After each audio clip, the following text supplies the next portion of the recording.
Hello, I'm Binci. Hello, I'm Mirela. And this is the Broker News podcast. This is the Broker News podcast. We believe there is never too late to start a business. We did it. We turned entrepreneurs later in life. So why not you? What are you afraid of? Dare to live with purpose, no matter the age.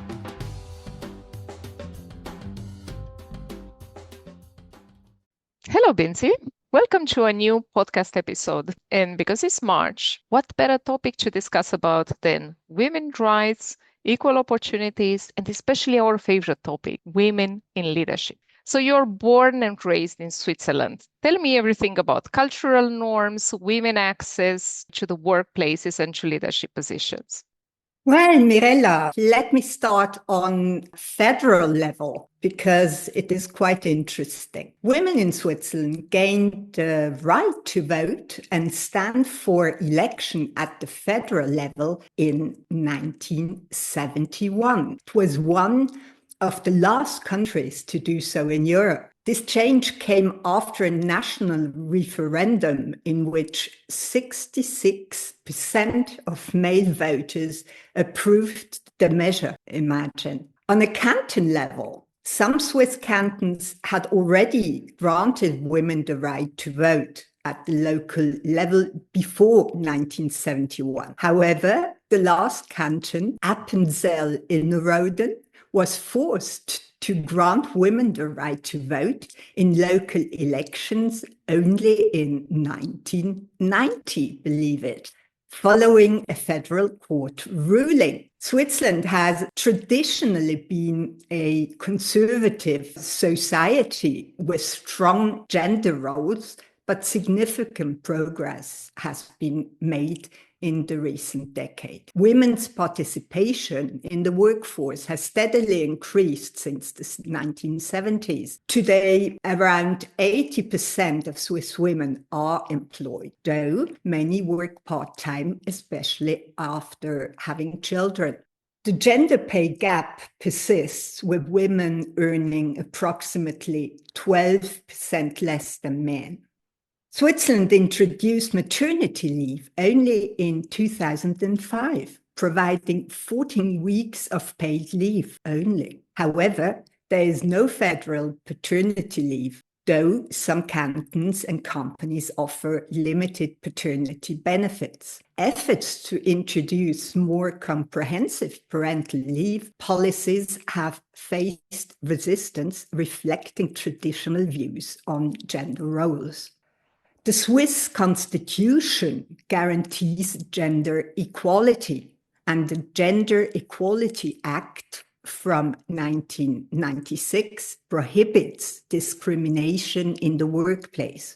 This includes equal pay for equal work, though enforcement remains a challenge. Companies are increasingly encouraged to promote gender diversity, particularly in leadership roles. In 2020, a law was passed requiring large companies to have at least 30% women on the board and 20% in executive management by 2026, which is next year.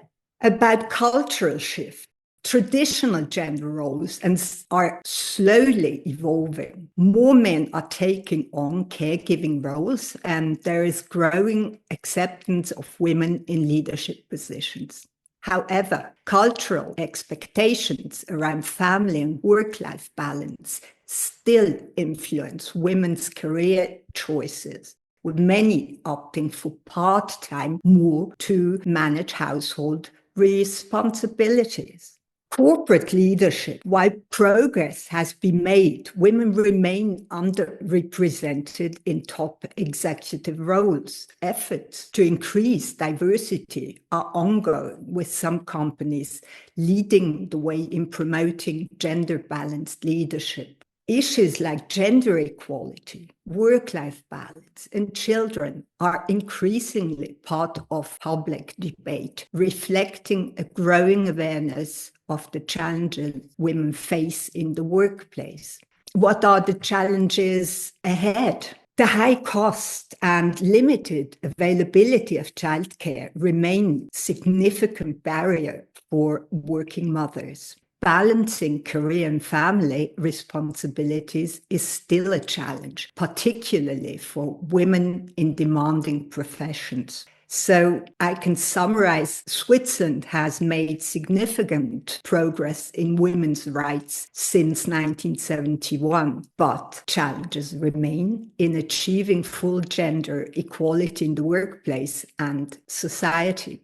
Tell me, Mirela, how was it for you being born and raised in Eastern Europe? What are the positives and negatives of being a woman in Eastern Europe? First of all, Binci, I'm quite shocked by the numbers and figures you have presented so far. Some of them I knew, more or less from friends or some other Swiss colleague. Compared to Switzerland, I have to say that the countries in former Eastern European communist bloc, they are a bit more advanced in terms of women's rights and opportunities for women. So yeah, I am a woman born and raised in Romania. I left my country when I was 38, so quite late in life. And honestly, I could feel both the positives and the negatives. First of all, career-wise, I could never feel that the fact that I'm a woman has an influence on my opportunities to be promoted. Indeed, I worked for Allianz most of my time there, so that was never a problem for such a great company. We had a lot of women in leadership positions. I still remember one of my first bosses in Allianz was a woman, and she stayed there for many years, probably more than 20 years. And I could never feel all this pressure for women quotas. I never heard of women quotas before moving to Western Europe, to Germany, which happened much later.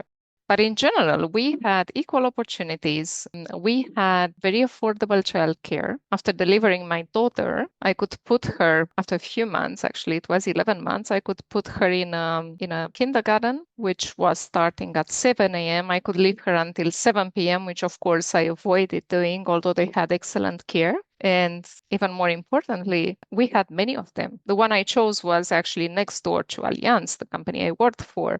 So the kid would come with me. I had a reduced schedule. I could work for the same salary, but only 80% of my time, and then pick her up in the evening. And obviously she was falling asleep in the back of the car. But I had opportunities. Plus, in many cases, you can hire someone at home, which I didn't necessarily want because I believe that a kid can grow much, much better in a collectivity among other kids. So that was another slightly shocking thing, especially when I moved to Germany and I heard the price of the kindergarten there, and even more shocking when I moved to Switzerland, although fortunately at that time my daughter didn't need a kindergarten, just a school, and the school, as we know, is free of charge in Switzerland. So summarizing, if you are a working mom, you don't necessarily feel discrimination at the workplace. Of course, probably depends on company. Again, I was privileged enough to work for amazing companies, but you also have excellent possibilities for support in raising your children. Now, not everything is pink. One thing I've seen several times in Romania, and not necessarily in corporate environment, not in the big companies, but you see it on the street or you see it in some relationship with, I don't know, insurance brokers, a bit of discrimination from their side and sexual harassment. Unfortunately, that is still something which exists, and not only in Eastern Europe, it exists in many other places. But let's say maybe we are privileged, or maybe I simply aged, but it doesn't really happen in Switzerland. I haven't seen something like that, and I know you're laughing. It's not aging only, because I still feel it when I go back to Romania sometimes, and you hear people commenting on the street. It doesn't make us feel comfortable as women. And indeed, there is a bit more crime against women, which is unfortunately something happening in many other countries. Plus, domestic violence is still present. I guess women had more rights and more access to career and leadership positions in Eastern Europe than in Western Europe. Speaking of which, you have observed for your whole life women in leadership positions in Switzerland. What do you think makes a woman in Switzerland successful in leadership positions? Well, that's an interesting question. And I can say I had a role model and this was, or still is, my mother, who worked with my father in the architectural office from the very beginning, even when my brother and I were very small. She already had her own bank account back then and could dispose of her money as she wished, which was quite something back then. When I think about it, almost all the women I can think of in top jobs come from abroad, from Belgium, Italy, Canada, Israel, Austria, and Germany. I think that's due to the fact that these women are used to working in their home countries, even when they have children, like you said, and the state offers affordable or even free childcare. Switzerland can still improve in this respect, I think. Although, as I read this weekend, there is even a surplus of daycare centers in some places in Switzerland, such as Zurich and Bern. It seems that more and more couples want to look after their children at home as much as possible. In other cantons, there are too few daycare centers and demand is high. Unfortunately, it is often the costs that make this impossible. Well, you decided to move to Germany and later to Switzerland in your late 30s.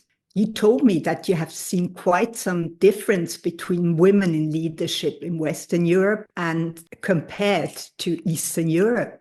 Can you elaborate a bit on this? So just imagine a woman coming from Eastern Europe to Germany. I had a small team. I had to hire someone and I had to decide between a man and a woman. And after several interviews, concluded that the man was better. But then I learned that I have to justify in written to the HR why I don't choose the woman. And I was a bit surprised because the man is better, is performing better. It's much better fit for the job. And this is how I came across the famous quotas, which for a long time I considered useless and somehow offering another possibility for a positive discrimination. Because let's be honest, sometimes I had a feeling that people discuss with me because I'm a woman and not because I know what I know and because of the fact that I'm a professional. And that doesn't make me comfortable either. Having said that, while in Eastern Europe, we didn't have any quotas and it was just common sense as a woman, as a professional, to be hired or to be promoted in a leadership position. In Germany and Switzerland, I've seen it's a bit more difficult. And the same as you say, Binci, most of the leadership positions occupied by women were not necessarily by women in Switzerland, for example. And I know I attended a very nice panel last year organized by about women and careers. And my friend I came with, she's Swiss. She told me, how comes in this panel there is no Swiss woman? And indeed, since I came here also because I'm a single mom and we can speak later about that one, and I work pretty much full time, I can't tell you how many times I've got the raised eyebrow of people asking, you work full time? And who's taking care of your child? It's almost like saying you're such a bad, irresponsible mother. Thank you. I don't need that. I know how to take care of my kid. And yeah, I'm lucky. I have a support system in place and there's no right to judge. This part I haven't seen in Eastern Europe. I haven't seen women being judged for the fact that after 4 months or 5 months, they come back to work. If you have the possibility to stay home with your kid, it's great. It's amazing. You see the child growing, but sometimes you don't have that possibility. Support for women or mothers is not only at workplace. It starts with the community as well and with the support of the family. So yeah, I've seen a lot of changes. After I moved, I've seen a lot of biases. And I have to say, I don't appreciate communism at all. I mean, probably you'll find very few Romanians who still appreciate communism. But there is one single thing which communism brought to our countries, and that equal opportunities for women. Maybe not equal pay all the time, but equal opportunities for studying, for education, for career, and for promotion. In this respect, Western Europe still needs to catch up. Let's speak about entrepreneurship, because here we are, two middle-aged women willing to succeed in entrepreneurship. You've seen some women entrepreneurs in Switzerland. Tell me more about them, Binci. Yeah, actually, that is true. And there are many key areas where you can see them. For example, even in technology and innovation, women are increasingly founding and leading tech startups, I find, particularly in areas like fintech, health tech, and edtech. Switzerland's strong ecosystem for innovation, supported by institutions like ETH Zurich and EPFL, provides a fertile ground for female-led tech ventures. There is also biotech and life sciences. We are a global hub for biotech and pharmaceuticals, and women entrepreneurs are making notable contributions in these fields, often through innovation research and development. Then there is sustainability and green business. Many women entrepreneurs are leading the way in sustainable fashion, eco-friendly product, and circular economy initiative. Then renewable energy and environmental solutions. Women are also active in developing renewable energy technologies and environmental consulting services, aligning with Switzerland's commitment to sustainability.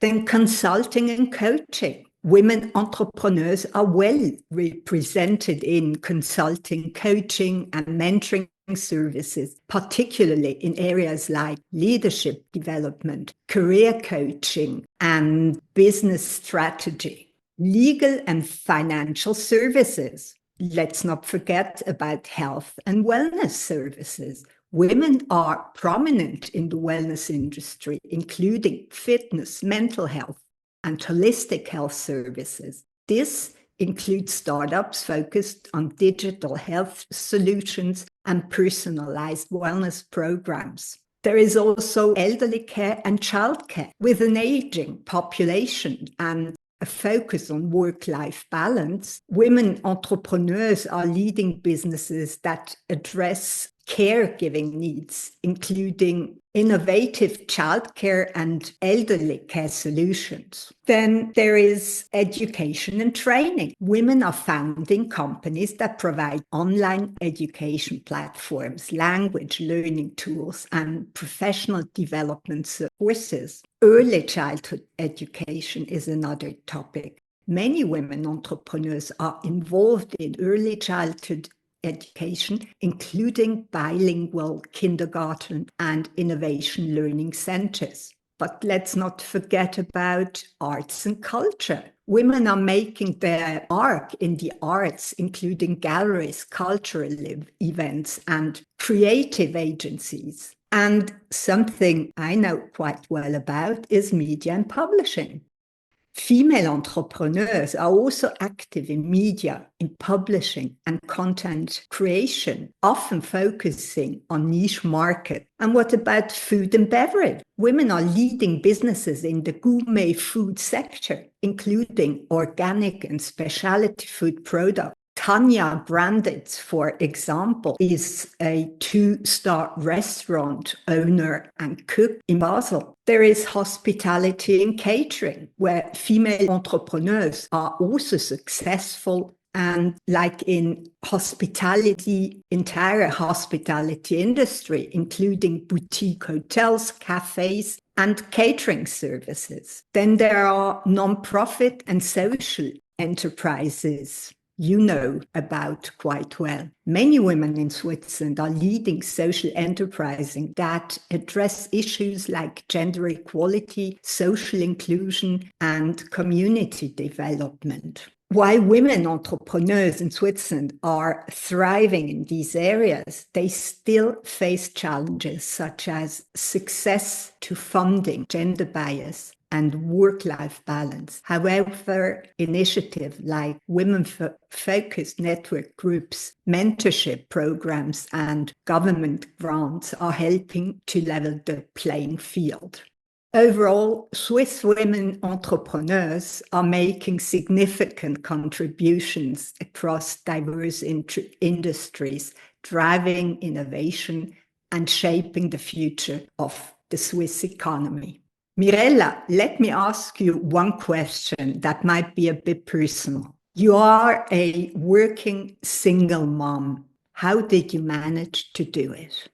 Well, somehow we managed because it's not only me, it's my daughter as well. And fun fact, she just turned 14 and I just turned 50. So there's a bit of age gap here because I had her quite late. Indeed, when we moved to Switzerland, we moved alone.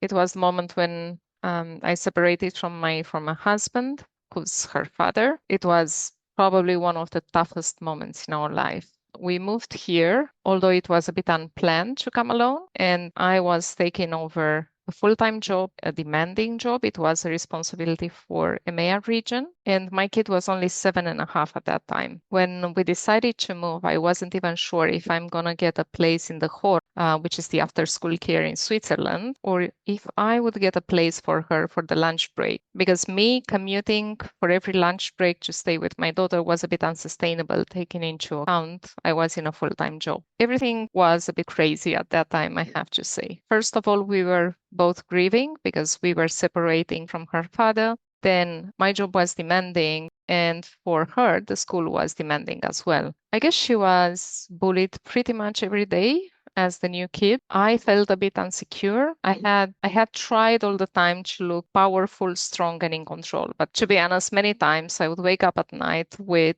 increased heart rate and asking, oh my God, how am I going to make it? That wasn't easy. We had no friends. We had no social support. We had no social network at that time. That was much more tough than I expected. We started to simply take it one day at a time. There is no recipe for success. I knew I have no other chance. I was very much afraid. What's happening if I get sick? What's happening if she gets sick? In time, we managed to have quite some friends. She grew up. I grew up with her. We realized that what doesn't kill you makes you stronger. And that's not just a saying. And we realized that we can rely upon each other quite a bit. The result is that I have a super independent 14 years old who most of the time is saying, I don't need you, mama. I don't need you for this. I don't need you for that, which is totally fine. I mean, I'm happy to be useless and redundant in the life of my daughter. That's probably byproduct of us trying to make things work when she was at such a young age. Would I recommend it to anyone?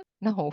It was a pain, I have to say. That was a big pain. And it doesn't matter how strong you are or how much you look like you've got it all figured out. No one has it figured out. Everyone is struggling in such a situation. I realized that no one can give me any kind of fantastic solution. The only solution I was offered was let her spend more time in Romania or maybe school in Romania. I could never even imagine because I didn't grow up with my parents. I knew how painful it is, and I knew that being with your parents is the key for a balanced development. So I wanted her to stay with me. Somehow we made it. I guess we are both pretty strong. But the message for other single moms who are going through the same thing is you're not alone. Ask for help. Ask for support. And even the strongest moms and the strongest families, they don't have it all figured out. So just take it one day at a time. That's very nice. And I can just agree. You are a very strong woman and mom. And I think by being that, you have a very happy kid. And what you told us about her just says that and proves it. She's a happy kid indeed. She's a happy kid. And I have to say, I'm a happy mom. Although we had a lot of ups and downs and moments when I thought I can't make it, I would rather give up. Why do I need this? But I also have to mention it is something special about Switzerland as well, because here everything was working. We had infrastructure, we had safety, which is crucial for a single mom with a small kid. And everything worked out for us. But it's also the contribution of this country. Well, I think everybody in Switzerland will be quite happy about what you just said. Thank you very much, Mirela. And thank you, Binci, for another great episode. See you next time. Thank you for listening. We will come back with more episodes of the Broker News podcast.